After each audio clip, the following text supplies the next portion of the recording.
Assalamualaikum warahmatullahi wabarakatuh. Kali ini saya akan mempresentasikan hasil dari kelompok kami.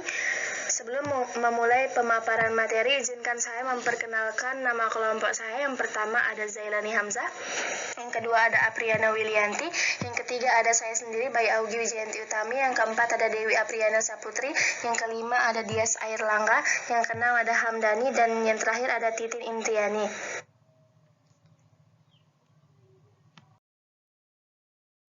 Yang pertama akan saya jelaskan adalah pengertian manajemen strategi. Manajemen strategi adalah suatu proses yang bertujuan untuk merencanakan, mengimplementasikan, dan mengevaluasi strategi yang diperlukan untuk mencapai tujuan organisasi dalam jangka panjang. Terdapat berbagai pendekatan dalam manajemen strategi. Salah satunya adalah pendekatan 3 manajemen strategi. Pendekatan ini mencakup 3 strategi utama yang berbeda, yaitu strategi generic porter, strategi generic growth, dan strategi utama.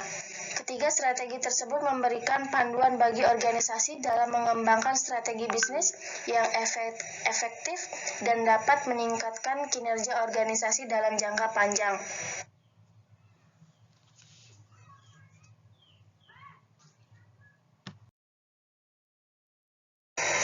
Strategi generic porter.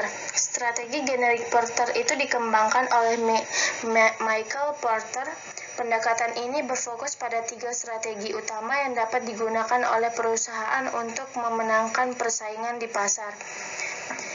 Ada 3 strategi generic porter, yaitu biaya rendah, yaitu dengan membangun keunggulan dalam biaya produksi dan menghasilkan produk dengan harga yang lebih murah daripada pesaing.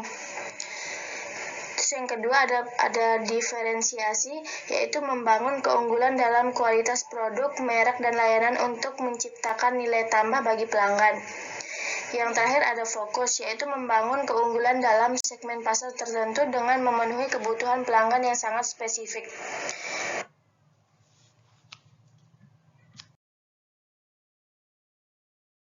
Pada strategi generic growth.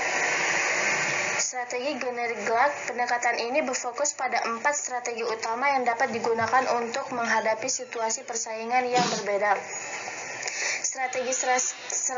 Strategi ini adalah pertumbuhan, strategi untuk memperluas bisnis perusahaan baik melalui akuisisi maupun pengembangan internal. Yang kedua ada stabilitas, strategi untuk mempertahankan bisnis perusahaan pada tingkat yang stabil. Yang ketiga ada menghidupkan kembali, yaitu strategi untuk memulihkan bisnis perusahaan yang sedang mengalami penurunan kinerja. Yang terakhir ada perampingan, strategi untuk mengurangi biaya dan meningkatkan efisiensi operasional perusahaan.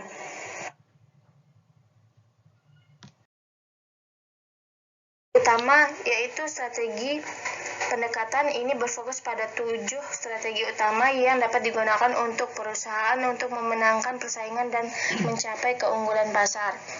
Strategi-strategi ini adalah yang pertama kepemimpinan biaya, yaitu membangun keunggulan dalam biaya produksi dan menghasilkan produk dengan harga yang lebih murah daripada pesaing. Yang kedua ada diferensiasi, yaitu membangun keunggulan dalam kualitas produk, merek, dan layanan untuk menciptakan nilai tambah bagi pelanggan. Yang ketiga ada fokus, yaitu membangun keunggulan dalam segmen pasar tertentu dengan memenuhi kebutuhan pelanggan yang sangat spesifik. Inovasi, mengembangkan produk dan layanan baru untuk menciptakan nilai tambah bagi pelanggan. Yang keempat ada kemitraan, menjalin kemitraan strategis dengan perusahaan lain untuk memperluas jangkauan pasar dan menciptakan sinergi. Terus ada aliansi, mengembangkan aliansi strategis dengan perusahaan lain untuk menciptakan nilai tambah bagi pelanggan. Akuisisi yaitu mengakuisisi perusahaan lain untuk memperkuat posisi di pasar dan menciptakan nilai tambah bagi pelanggan. Dan kesimpulannya adalah pendekatan 3 manajemen strategi mencakup 3 strategi utama yang berbeda, yaitu strategi generic porter, strategi generic growth, dan strategi utama. Ketiga strategi tersebut memberikan panduan bagi organisasi dalam mengembangkan strategi bisnis yang efektif dan dapat meningkatkan kinerja. Berikut kami paparkan dokumentasi hasil kita kerja kelompok. Sekian yang dapat saya sampaikan, kurang lebihnya mohon dimaafkan. Wabillahi taufiq wal hidayah. Wassalamualaikum warahmatullahi wabarakatuh.